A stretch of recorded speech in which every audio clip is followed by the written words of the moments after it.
Bismillah ar-Rahman ar-Rahim, salam alaikum wa rahmatullahi ta'ala wa barakatuh, que la paix soit avec vous, où que vous soyez, qui que vous soyez, soyez bénis, soyez heureux, restez-le surtout. Si vous trouvez le bonheur, restez heureux et restez unis surtout, parce que l'union fait la force. Et donc aujourd'hui, je voulais vous parler de Noé. Alors, il y a beaucoup de, de choses qui ont été rapportées dans notre dîne, dans notre religion, qui est fausse quelque part, ou faussée, plutôt faussée. On s'est trop donné à raconter des histoires qui n'ont ni queue ni tête, et donc on a massacré quelque part l'origine de ces écrits, et nous sommes restés avec des histoires imaginaires que les anciens ont racontées par ignorance peut-être, ou il y a des gens, des malfaisants qui ont fait en sorte que ces histoires arrivent tordues. Mais en tout cas, alhamdulillah rabbil alamin, et que Dieu, nous louons Dieu, nous le remercions de nous avoir donné un esprit, un cerveau pour toujours suivre, comme je vous ai dit, une logique. Il y a toujours une logique à quelque chose. Euh, Tout existe du moment qu'il a été prononcé. N'importe quel mot qui se prononce de la bouche, même s'il ne veut rien dire, il existe quand même. Parce qu'il a existé à un certain moment, il y a une sonorité qui est sortie de quelqu'un. Et donc elle veut dire quelque chose quelque part ailleurs où nous ne le savons pas. Noah ne s'appelle pas Noah, c'est pas son nom, c'est pas son vrai nom. Mais Dieu l'appelle Noah et donc nous on est censé l'appeler comme ça. Il a notre nom, oui, bien sûr. Il est le descendant des trois fils de Adam.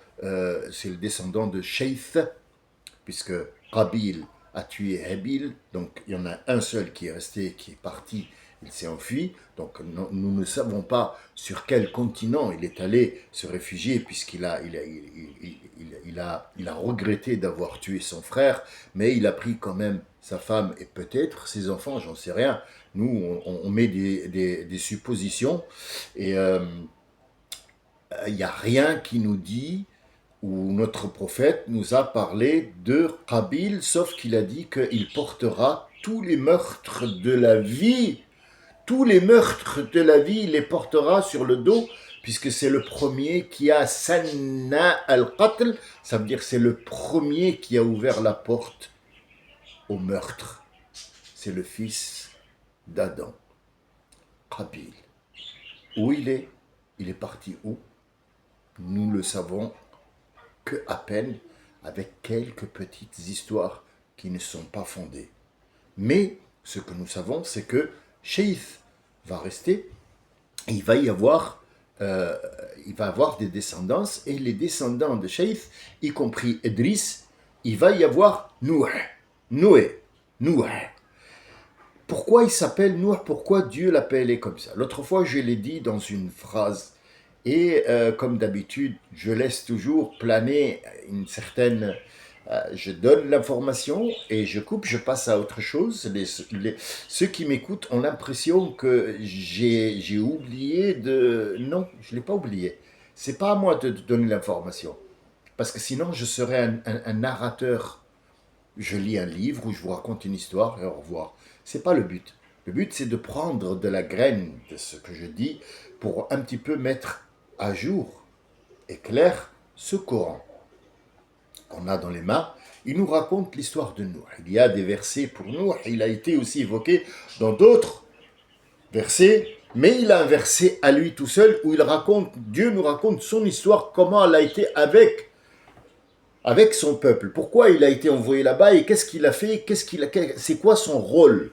Son rôle, en fait, c'est la personne qui va apporter un changement, le premier changement de la vie. Avec nous, il y a beaucoup de changements et je vais vous les dire tout de suite, mais ça sera très bref. C'est à vous après d'aller voir ces informations dans votre cerveau, dans votre nefs, comment se présente cette info, où on la met et est-ce qu'elle est logique ou pas. Il s'appelle Noah.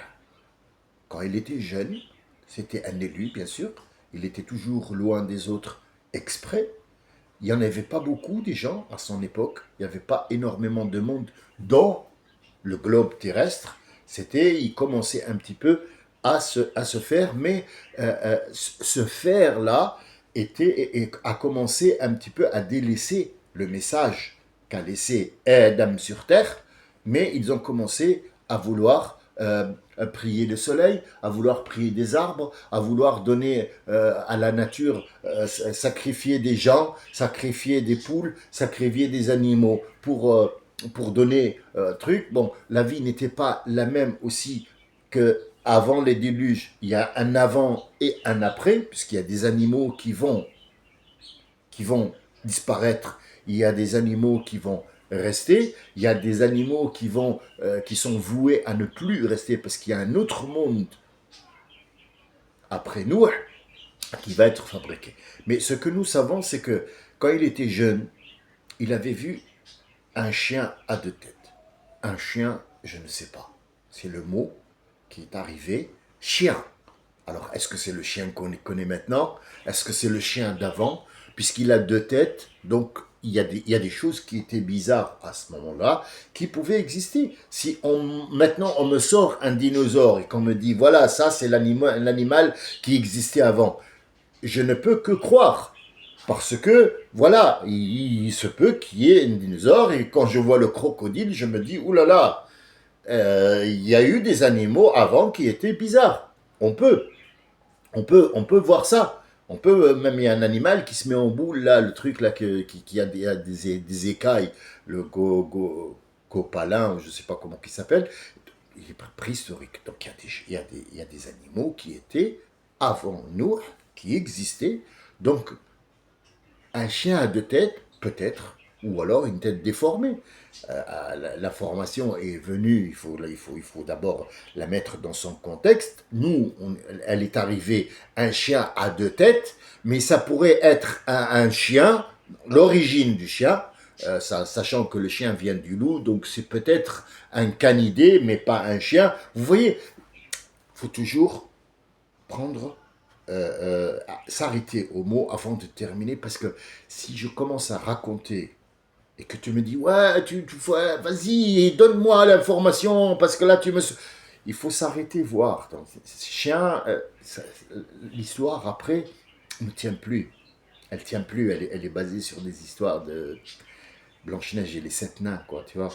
Donc en fait c'est un animal bizarre qu'il a vu et il a eu un sourire moqueur.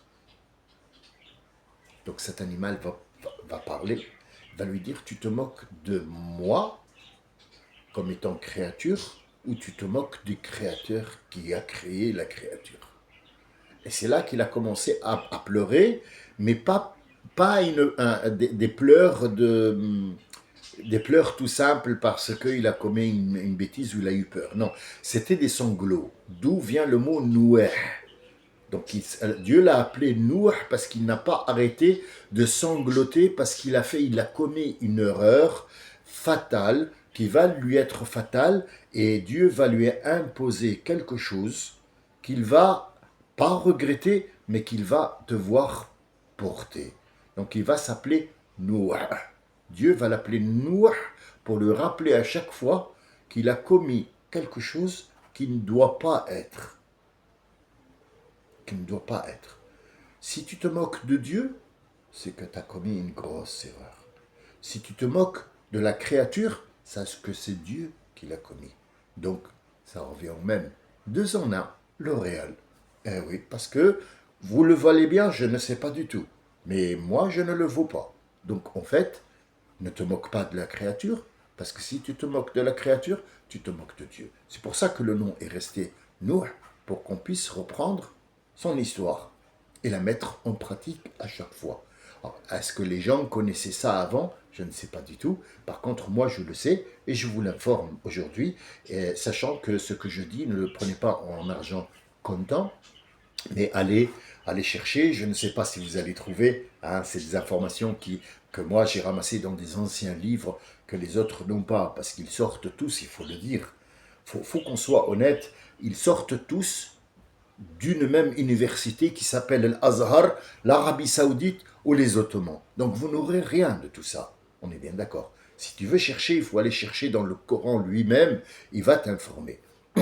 Nouh, on est d'accord sur son nom, il habite dans un endroit qui est maintenant, qui n'est plus d'ailleurs.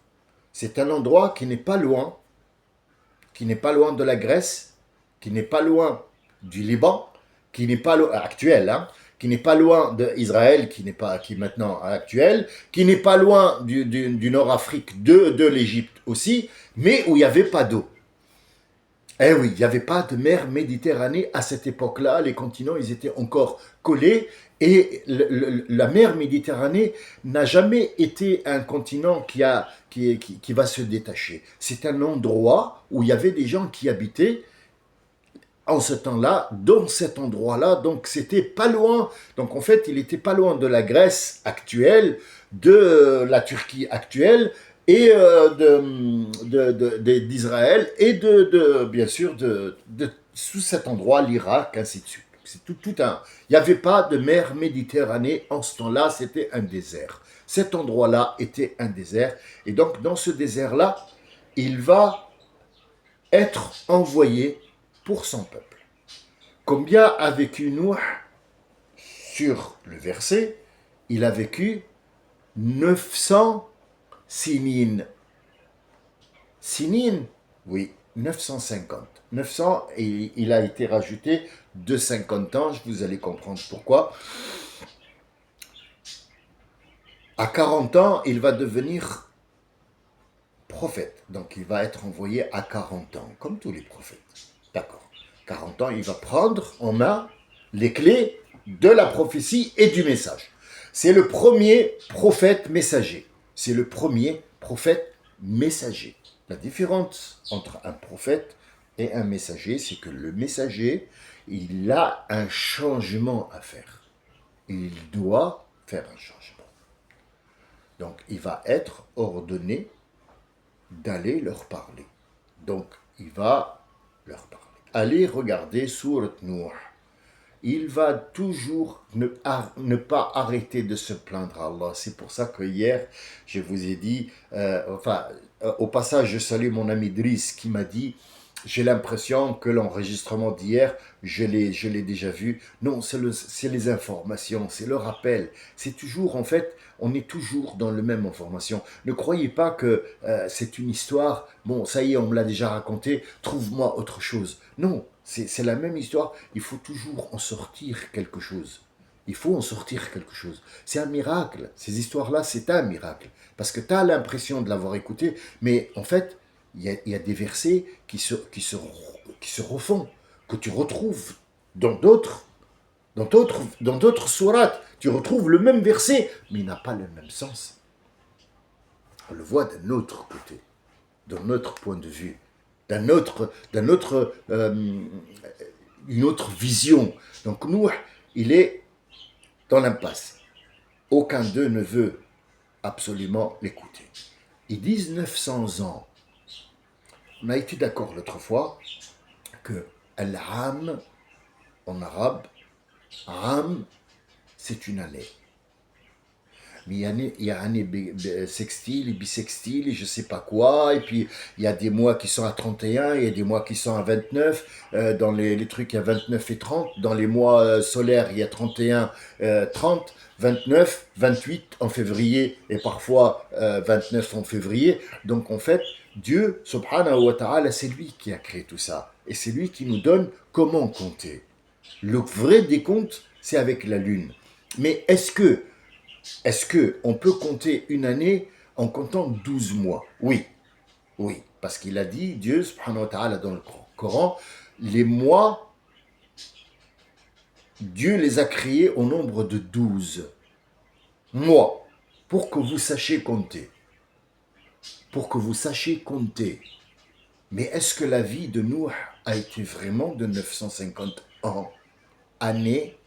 Une année, sachant qu'une année, c'est le tour complet de la Terre, de point A, elle a fait le tour pour revenir au point A, ça s'appelle une année. Le problème, c'est qu'en arabe littéraire et coranique, ça s'appelle al-haoul. L'année s'appelle al-haoul. Haoul en arabe littéraire, ça veut dire autour. Haoula ta'wila, autour de la table. Haoula al-manzil, il a fait le tour de la maison. Vous voyez, une fois, elle veut dire un lieu ou une situation autour de la table.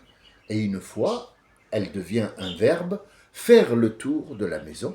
Et ici, en l'occurrence, nous parlons de l'année, une année qui va s'écouler. Elle part le 1er, par exemple, décembre. Elle fait le tour sur elle-même, c'est ce qui nous donne les journées, mais elle fait le tour du Soleil, la rotation du système solaire pour la Terre dure 365 jours. Le problème, c'est qu'on ne peut pas le prendre exact parce que ce n'est pas toujours 365 jours. Il y a des moments où c'est une journée ou deux. La Terre s'éloigne un petit peu du Soleil, puis elle revient du Soleil. Et puis, il y a un changement aussi qu'on ne voit pas, mais qu'on subit quand même. Il y a des explosions solaires qui peuvent éloigner la Terre et elle va revenir, ou un magnétisme autour de ce système solaire.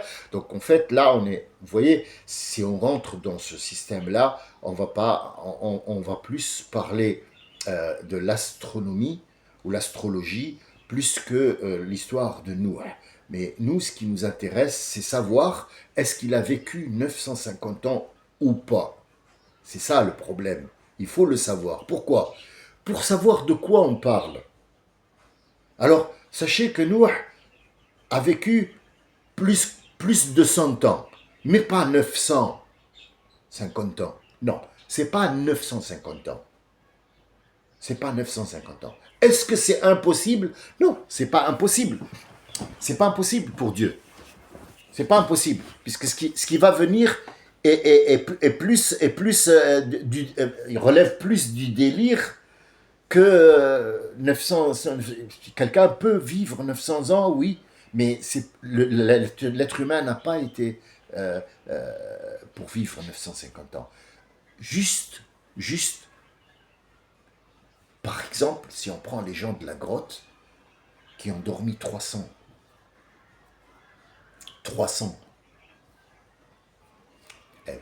quoi? 300 ans? Non.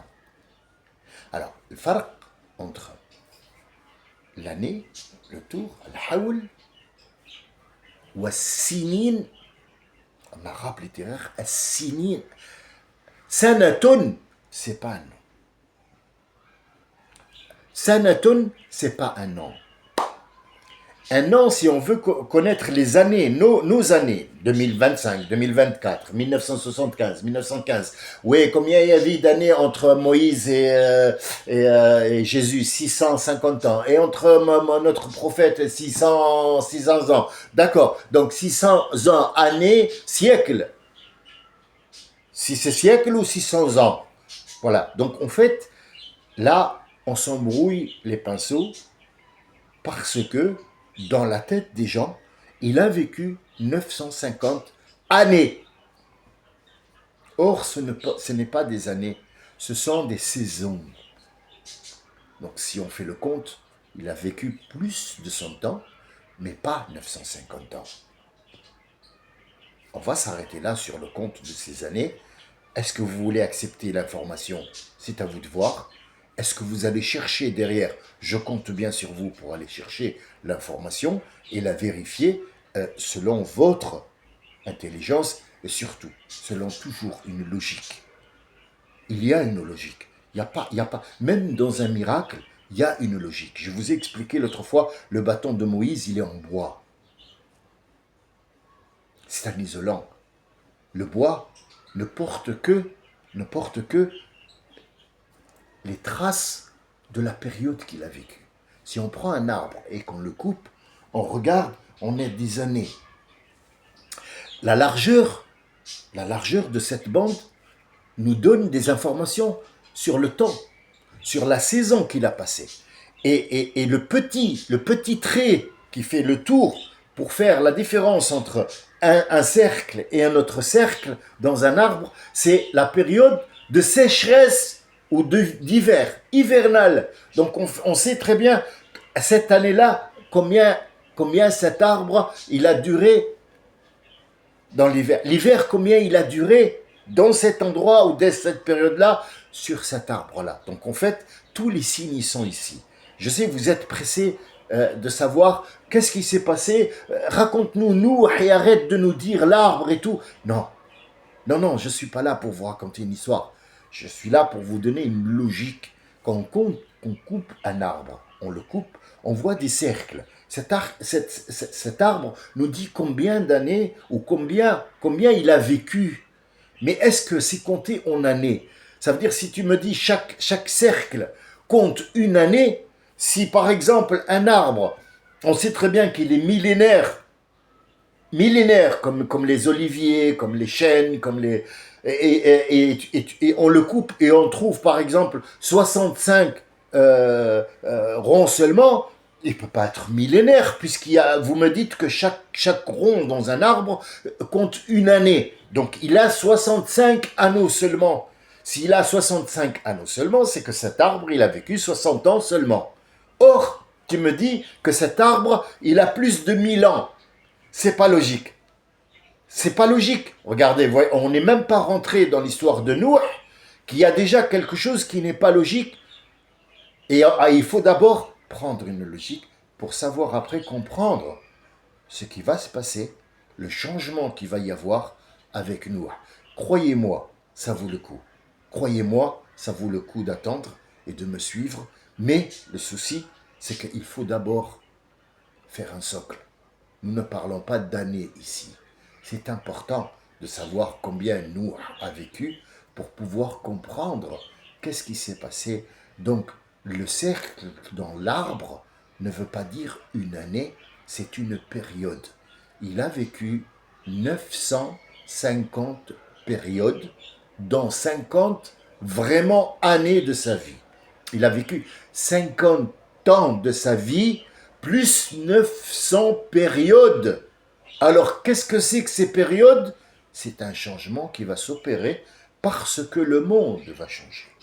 Je vous remercie de votre écoute et je vous donne rendez-vous dans Noé 2. Wassalamu alaikum wa rahmatullahi ta'ala wa barakatuh.